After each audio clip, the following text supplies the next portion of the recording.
All right, and the winner is... Oh, come on. You didn't think it'd be that easy.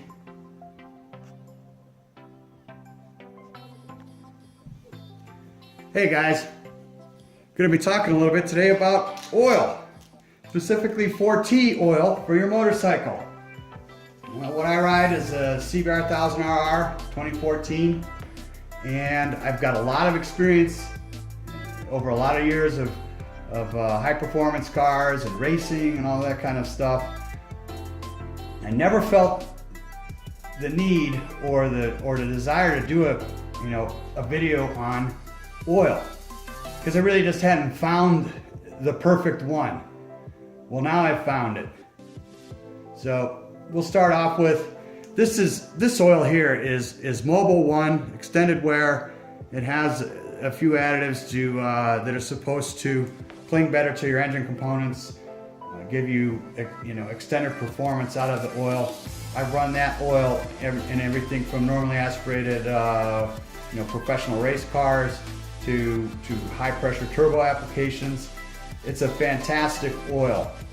And I'm not here to argue about your pet favorite oil. What I'm doing is giving you my impressions, my feelings, and why. All right. So anyway, this is great oil for cars. You can run it in a bike, but it doesn't stick to gears as well.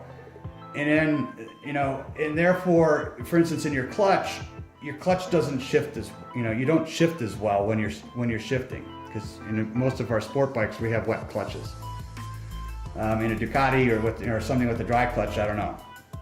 But anyway, this would be, you could run Rotella. That would be a similar oil. That's a diesel oil. Again, it's not specifically formulated for a 4T. It doesn't have that 4T designation, so it's not specifically formulated for a motorcycle engine. But a lot of people run dyno oil, and which is fine. You're changing the oil all the time. Reality is, any name brand oil is going to give you protection on your engine. Okay, some have little quirks. For instance, Redline. I tried the Redline RT or 4T, and my engine ran hot. It shifted fantastic. The best shifting oil until we get to this one that I've ever driven, ridden on. And I was really disappointed, but I had some forewarning when I bought the oil at the retailer that I purchased it from. I told them, I said, listen, back in the day when I was racing cars, I had an offer of a sponsorship from Redline. And the German engineers for the team that I was driving for said, absolutely not. The Redline oil makes your engine run too hot. And boy, did it ever. I had problems with my CCT. My engine was running 7 to 8 degrees hotter, at observed temp. And some of those outboard components on the bike, I have no idea how much hotter they were running. But I do know I had CCT issues, and I burned up a stator stuck in traffic. The bike was just cooking, and I kept having to shut it down. I couldn't manage the heat with the stuff. My gut feeling is, maybe for racing, but definitely not for riding around. Racing, who knows? Really, at the same time, I don't know. I don't recommend the Redline anyway. AMSOIL is something that I've used a lot of, and that was kind of what I'd settled on for bikes. I didn't like the fact that sometimes shifts were a little notchy. I don't know if it was a clutch disengagement problem or just a problem in the transmission itself, but I'd get lockouts. If I was doing drag runs, I'd go to shift and I just couldn't get it into gear sometimes. Other times it'd be fine, but it was just always not quite there as far as shifting went. Again, the Redline, I knew there had to be something out there because the Redline shifted so well. So if you love AMSOIL, good on you. If you don't have any issues with the shifting, then knock yourselves out. Now, there's a whole new generation of oils coming along, And this company's been in business for 160 years. They made the first multi-grade oil. So they've been around, and they've been coming up with breakthroughs. What's interesting about this, and it's not really probably going to pick up in here because this isn't direct sunlight, but this stuff in sunlight, it looks like antifreeze.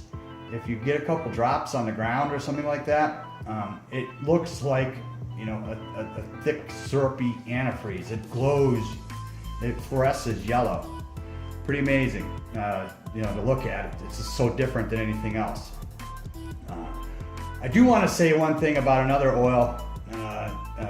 It's Royal Purple.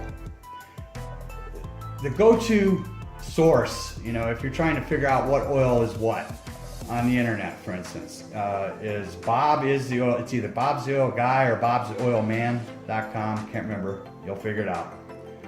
But he does a whole lot of independent testing, and some of it you understand, and some of it you need to be a petrochemical engineer to understand. But he has a lot of really great standardized testing where he tests bearing surfaces and what happens, what kind of adhesion you're getting, and all that kind of stuff. So to tell you what his results of what would be the best protecting oil would be. Royal Purple, and I've tried it in cars. I wouldn't even bother to try it in my bike. Is horrible. It rates horribly. Don't argue with me. Argue with Bob is the Oil Guy.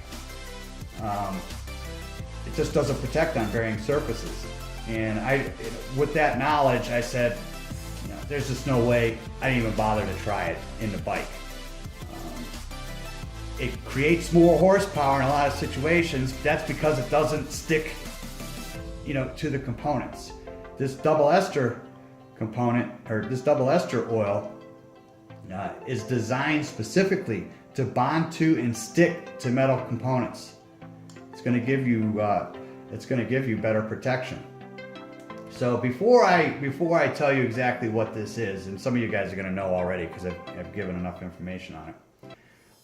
Please like and subscribe. You don't get anything out of this this YouTube stuff at this point, and it just means everything. If you have questions, post them below, and I'll do my best to answer them.